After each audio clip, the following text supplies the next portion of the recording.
Hello guys, আবার চলে এসেছি একটা সুন্দর রেসিপি নিয়ে। সেইটা কি বলো তো? রেসিপিটা সেইটা হচ্ছে কচুর লতির রেসিপি। অনেকেই আমরা করি, অনেক রকমভাবে করি। আজকে আমি একটুখানি চেষ্টা করবো একটু অন্য রকমভাবে আমার নিজের স্টাইল দিয়ে একটুখানি তোমাদেরকে পরিবেশন করে দেখাতে যে কচুর লতি কতটা টেস্টি এবং কতটা মনোরম হয়ে ওঠে। ঠিক আছে, দেখতে থাকো রেসিপিটা। আর ভালো লাগলে কিন্তু লাইক কমেন্টস করতে অবশ্যই ভুলবে না। আর যদি আমার চ্যানেলে নতুন হয়ে থাকো তাহলে অবশ্যই সাবস্ক্রাইব করতে ভুলবে না যদি নতুন নতুন ভিডিও দেখতে চাও। আর আজকে দেখাচ্ছি তোমাদের কচুরলতি, চলো এসো। তো দেখো এখানে হচ্ছে কচুরলতি সেদ্ধ করতে দিয়ে দিয়েছি একটুখানি 2-3 মিনিট, বেশিক্ষণ নয়, 2-3 মিনিট একটু সেদ্ধ করব। একটু হলুদ আর নুন দিয়ে কচুরলতিটা সেদ্ধ করতে দিয়েছি। আর আজকে আমি কচুরলতিটা করব ছোলা আর ছোলার ডাল দিয়ে। এই যে দেখো, এইটাকে একটু ভাপিয়ে নিয়েছি, আমার শক্ত শক্ত খুব একটা ভালো লাগে না। আর এই দিকে নিয়েছি খুব অল্প উপকরণ। এখানে দুটো, আমার যেমন 1 কেজি মতন কচুর লতি আছে, সেই জন্যে আমি দুটো বড় বড় পেঁয়াজ দুটো কেটে নিয়েছি। এদিকে রসুনটাকে কুচি করে নেবো, আদাটাকে একটু গ্রেট করে রেখেছি, কাঁচা লঙ্কা নিয়েছি। আর এখানে নিয়েছি হলুদ গুঁড়ো, কাশ্মীরি লঙ্কা গুঁড়ো, আর একটু লঙ্কা গুঁড়ো, আর জিরে আর ধনে গুঁড়ো। ঠিক আছে, এখানে একটুখানি তেঁতুলের কাঠ ভেজাতে দিয়েছি। আর ওদিকে তো দেখালাম ছোলা, আর এইদিকে কচুর লতি, ছোলার ডাল, এটাকে জল থেকে তুলে ছেঁকে রেখেছি। দেখেছো, একদম কিন্তু খুব একটা নরম করিনি, একটু গোটা গোটা রেখেছি, কারণ খুব ঘেটে গেলে আবার সবসময় ভালো লাগে না। আমার ঘাটাটাও ভালো লাগে, কিন্তু আমি করব আজকে যাতে কচুর লতিগুলো গোটা গোটা থাকে। ঠিক আছে, সেই হিসাবে রান্নাটা। তো দেখতে থাকো, কেমন লাগছে অবশ্যই বলবে। তো এদিকে কড়াই বসিয়ে দিয়েছি, কড়াইয়ে দিচ্ছি সর্ষের তেল। একটু বেশি পরিমাণে তেলটা দিতে হবে। তো এখানে সর্ষের তেল গরম করতে দিয়ে দিয়েছি, তার সঙ্গে দেবো অল্প একটুখানি কালো জিরে ফোড়নে। ঠিক আছে, আর দেবো একটা শুকনো লঙ্কার ফোড়ন, কারণ এই শুকনো লঙ্কার ফ্লেভারটা খুব ভালো লাগে। না, তেজপাতা দেবো না, তেজপাতা আজকে একটু অন্যরকমভাবে করবো। এবার দিয়ে দেবো পেঁয়াজ কুচিগুলো ভাজতে।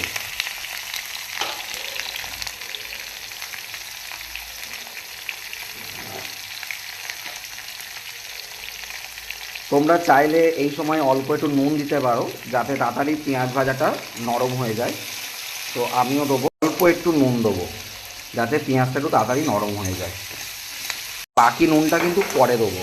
ঠিক আছে, অল্প একটু চিনি দিচ্ছি, পেঁয়াজটা যাতে কালার ধরে আর সবজিটাও যাতে কালারফুল হয়। তো পেঁয়াজটা একটু হালকা ভাজা হোক, তারপরে আবার ফিরে আসি রেসিপিতে। কিন্তু কেউ স্কিপ করবে না, স্কিপ করলে কিন্তু বুঝতে পারবে না মেন কিভাবে।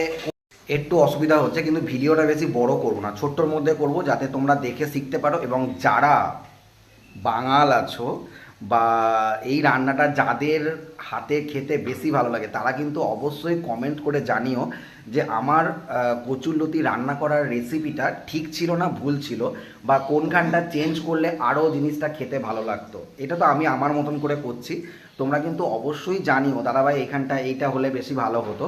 তো কমেন্টসে কিন্তু জানিও যারা কচুরলতি ভালো রান্না করতে পারো, বা যাদের কচুরলতি হচ্ছে নাকি যে ভীষণ ফেভারিট।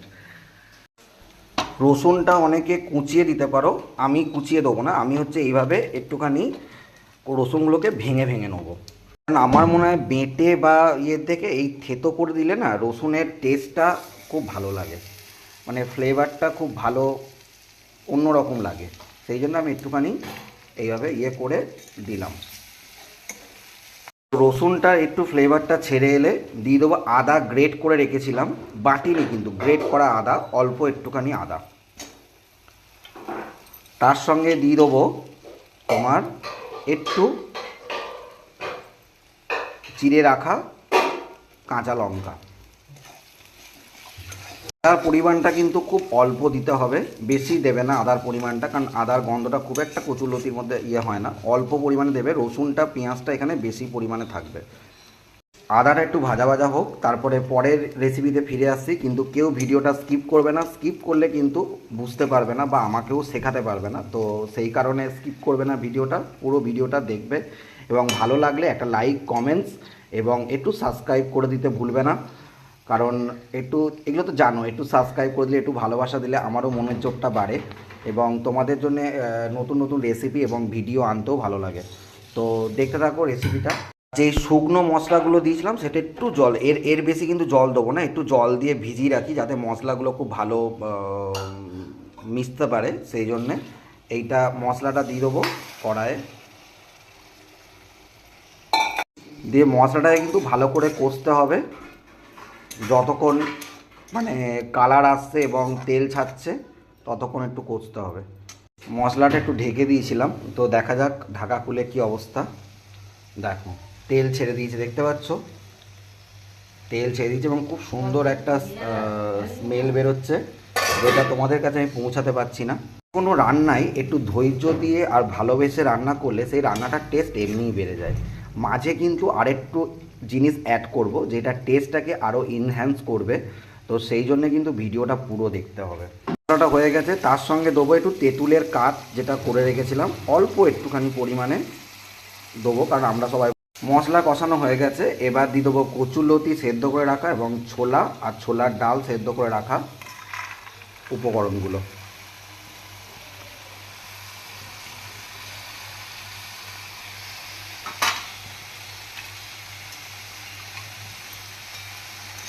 ভালো করে মিশিয়ে নিতে হবে। এক হাতে ভিডিও করা আর এক হাতে কিন্তু রান্না করা খুবই চাপের, যারা করো তারা জানে।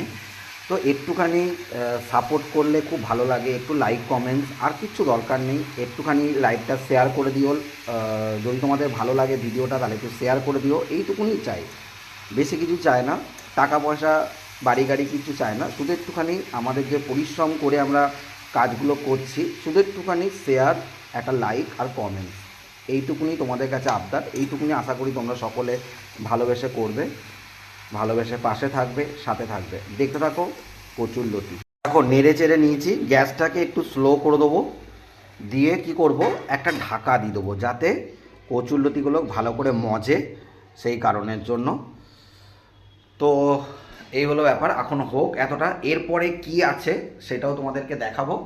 তো এইদিকে কচুরলতি হচ্ছে আর রান্নাঘরে দেখো আমি একাই আছি, একা হাতে ক্যামেরা করছি, একা হাতে ভিডিও করছি, আর ঘাম দেখছো দরদর করে পড়ছে। তো এই কষ্টের ফলটা অবশ্যই আশা করি আমার বোনেরা, আমার বন্ধুরা, আমার দিদিরা যারা। তো রান্না করছিলাম, তো আমার মেয়ে হঠাৎ করে চলে এসছে, তো ওর কাছে আজকে জানবো ওর কেমন লাগে কচুরলতি খেতে। দেখি, চলো খুলে দেখি কেমন লাগছে কচুরলতিটা।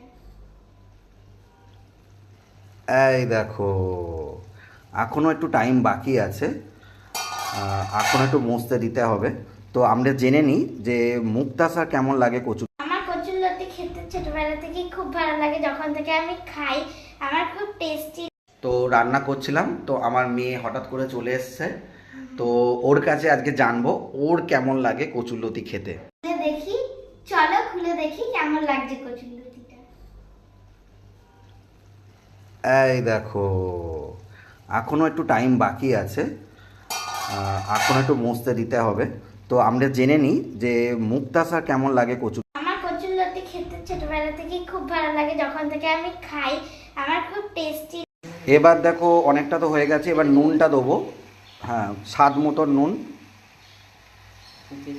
যে যেমন পছন্দ করো নুন খেতে সেরকম নুনটা একটু দেবো। স্বাদের জন্য চিনি, কারণ ব্যালেন্স করা খুব দরকার, আমরা তেঁতুলের কাঠ দিয়েছি, ঝাল তো আছেই, তার সঙ্গে অল্প একটু চিনি দিলে না স্বাদটা প্রচুর পরিমাণে বেড়ে যায়। আমি জানি না তোমরা দাও কি না, কিন্তু আমি তো দিই, আমার ভালো লাগে। আর কিন্তু আবার ঢাকা দিয়ে দেবো। এদিকে রান্নাঘরে মাও চলে এসছে, মা আমার জন্য শরবত করে দিচ্ছে, একটুখানি লেবু জলের শরবত, কারণ প্রচুর গরম পড়েছে। এখন একটুখানি তোমরা নুন লেবুর শরবত অবশ্যই খেও, গরমের জন্য খুব ভালো, শরীরের জন্য খুব উপকারী, বাচ্চাদেরও খাইও, বয়স্কদেরও খাইও। আরেকটা কথা হচ্ছে, আমি কিন্তু আমার পায়ের লিগামেন্টে একটুখানি চোট লেগেছিল বলে নাচের ভিডিও করতে পারছিলাম না, বা এখন অনেকটা সুস্থ। এবার দেখি তোমরা নাচের ভিডিও পছন্দ। তো এই গরমে আমি একটু শরবতটা খেয়ে নিই, খেয়ে আবার রান্নায় ফিরে যাচ্ছি। ঢাকাটা আরেকবার খুলে দেখব যে কি পরিস্থিতিতে আছে। এই দেখো অসাধারণ। আর আজকে কিন্তু আমি কচুরলতিগুলোকে একবারে ভেঙে দেবো না, এরকম গোটা গোটাই রাখবো, কারণ গোটা গোটা কোনো দিন আমি খাইনি, ঠিক আছে, সেই জন্যে আজকে গোটা গোটাই রাখবো। ঠিক আছে, চলো, আমার রেসিপি মনে হচ্ছে প্রায় ডান। এবার খুলে দেখব কি অবস্থায় আছে আমার কচুরলতি। ওয়াও, কার কার জিভে জল আসছে বলো কচুরলতি দেখে। দেখো, দেখেছো আমি বলেছিলাম ভাঙবো না, পুরো গোটা গোটাই আছে এবং সব নরম হয়ে গেছে, সুন্দরভাবে সেট হয়ে গেছে, কালারও চলে এসছে খুব সুন্দর। তো দেখো, যেমন বলেছিলাম গোটা গোটা রাখবো, আজকে রেখেছি। কেমন লাগলো রেসিপিটা? ভালো লাগলে লাইক কমেন্টস করে দেবো। আজকের জন্য টাটা।